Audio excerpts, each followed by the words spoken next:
घाटशिला उपचुनाव को लेकर ज्योत्सना केरकेट्टा काफी गुस्से में दिखाई दे रही है, भड़क गई है और टाइगर जयराम महतो के खिलाफ एक बार फिर से बड़ा बयान दे दिया है। नमस्कार, मैं प्रिंस कुमार सिंह और आप देख रहे हैं पॉजिटिव टॉक्स। अगर अभी तक आपने चैनल को सब्सक्राइब नहीं किया है तो खबरों से अपडेट रहने के लिए कृपया चैनल को सब्सक्राइब कर लीजिए और जो लोग ऑलरेडी कर चुके हैं उन तमाम लोगों को हृदय धन्यवाद। अब वापस आते हैं हम अपनी खबर पर और आप जरा ज्योत्सना केरकेट्टा का ये बयान सुनिए।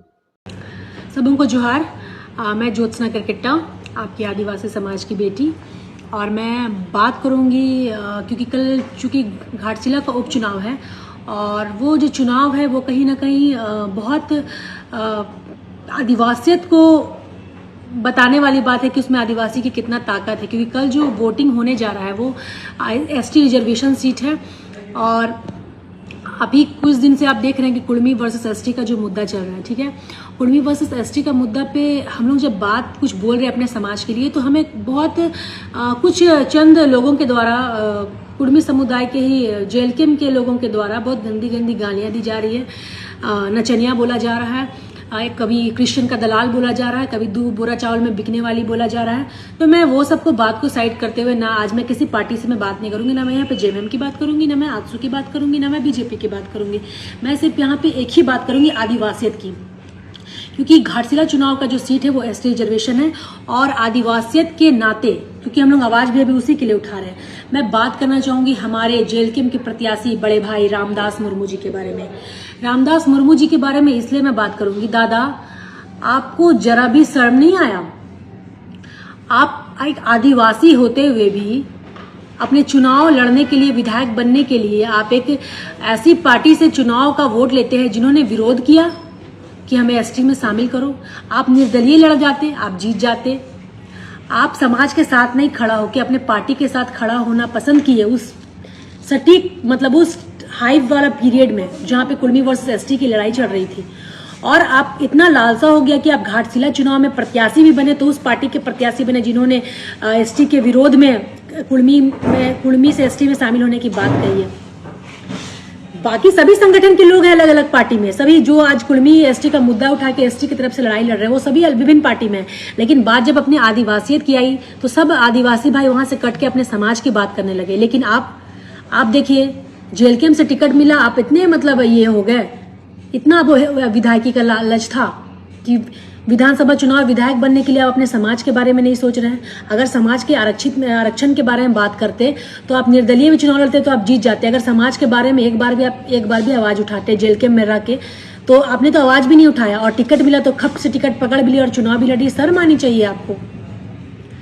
हाँ, आज आप आदिवासियत के साथ खड़े नहीं है तो कल को तो फिर क्या गारंटी है आपको कैसे आदिवासी समाज वोट देगा?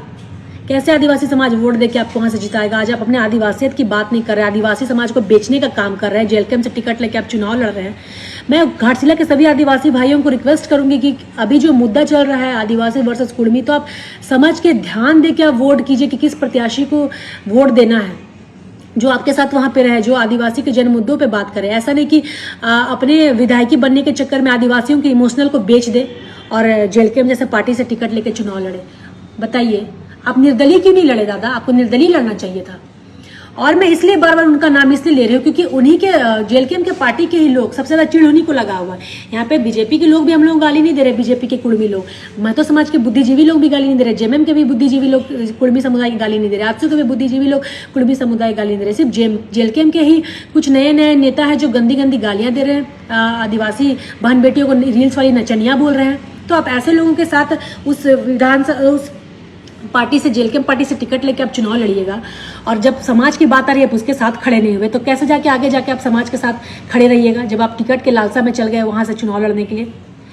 खबरदार मेरे आदिवासी भाइयों, आदिवासियत की अगर आप में थोड़ा सा भी इमोशन है तो कृपया कर इनको तो अपना वोट, रामदास भाई को वोट देकर अपना वोट बर्बाद ना करें, ठीक है, क्योंकि उसकी क्या मनसा है वो आप लोगों को भी पता है। और ऐसे वहां पर से व्यक्ति को चुने जो सच में आपके समाज के लिए है, समाज से जुड़ा हुआ है। वो ज्यादा, मेरे से ज्यादा आप लोग वहां पे समझदार है, चूंकि आप लोग वहां पे रहते हैं, मैं वहां पे नहीं रहती, लेकिन आपको पता है कि आप लोगों को वोट कहाँ देना है, क्योंकि आदिवासियों का वोट, एक एक वोट कीमती है। और ऐसे लोग को वोट दीजिए जो आपके लिए समाज के लिए आदिवासियत की बात करें और समाज के साथ वहाँ से जो भी जनप्रतिनिधि चुन किया वो आपके साथ कदम से कदम मिलाकर खड़ा रहे, हर मरखी दुख की घड़ी में, सुख की घड़ी में आपके घर पहुँचे, ऐसे विधायक को आप वहाँ से चुनिएगा। और जो आदिवासियत की बात करता होगा, थोड़ा सा भी उसमें आदिवासी की फीलिंग्स होगी, उसको आप वोट देकर विजयी बनाइए। यहाँ पे फालतू जो आदिवासी कार्ड खेलकर अपने आप को विधायक बन के आदिवासियों को बेचने का काम कर रहे हैं, आदिवासी का इमोशन को बेचने का काम कर रहे हैं, उनको कभी वहाँ वोट मत दीजिएगा। अपना वोट वेस्ट मत कीजिएगा, वोट सही जगह लगाइएगा। और रामदास दादा, आपको अगर चुनाव सच में लड़ना था तो आप आदिवासी आरक्षण के बारे में बात करते ना, उसके लिए लड़ाई लड़ते ना आप घाटशिला से, हो सकता है जनता आपको निर्दलीय भी खड़ा होता तो वोट देके जिता देती। बट आपने अपने पैर पे खुद कुल्हाड़ी मारा है जेल कैंप से लालची के कारण टिकट लेकर विधायक बनने का, तो वो तो आपका कभी सफल होने नहीं जा रहा है। ठीक है, हम ऐसे लोगों को कभी समर्थन नहीं देंगे जो 32 की बात करते करते आज आदिवासी को छुरा भोंकने का काम कर रहा है, भाई भाई बोल के कसाई बन गया। चूंकि पुनः मैं सबों को जोहार बोलूंगी। और ये इनके जो सुप्रीमो हैं, जेल कैंप के सुप्रीमो फर्जी टाइगर, बोलते कि जेएमएम भी कुर्मी का पार्टी है, आत्सू भी कुर्मी का पार्टी, सब कुर्मी का ही पार्टी है। आत्सू का तो फाउंडर प्रभाकर तिर्की दादा थे, वो तो आदिवासी थे। आपका कमल किशोर भगत है, वो आदिवासी है। हाँ, ये सब आदिवासी का ही बनाया हुआ है। देवशरण भगत वो आदिवासी है। तो फिर आप आज हाईजेक कर लिए तो बहुत बड़ा आप की नेता बन रहे हैं।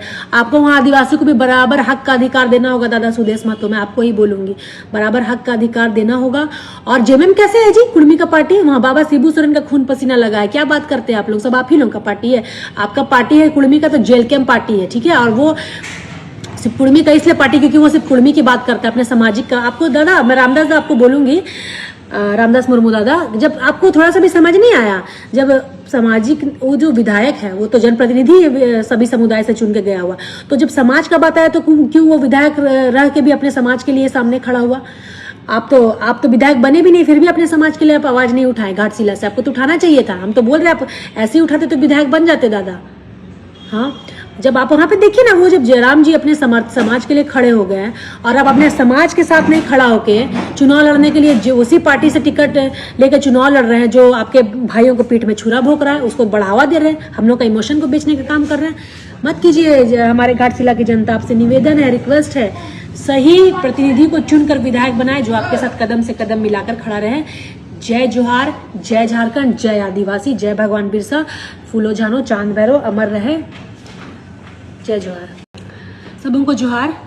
मैं ज्योत्सना करकेट्टा, आपकी आदिवासी समाज की बेटी, और मैं बात करूंगी क्योंकि कल चूंकि घाटशिला का उपचुनाव है और वो जो चुनाव है वो कहीं ना कहीं बहुत आदिवासियत को बताने वाली बात है कि उसमें आदिवासी की कितना ताकत है। क्योंकि कल जो वोटिंग होने जा रहा है वो एसटी रिजर्वेशन सीट है। और अभी कुछ दिन से आप देख रहे हैं कि कुर्मी वर्सेस एसटी का जो मुद्दा चल रहा है, ठीक है, कुर्मी वर्सेस एसटी का मुद्दा। आपने ज्योत्सना करकेट्टा का पूरा बयान बड़े ही ध्यान से सुन लिया होगा। अब आपकी क्या प्रतिक्रिया है, अपनी प्रतिक्रिया जरूर दीजिएगा। जुड़े रहे हमारे साथ। जय हिंद, जय भारत।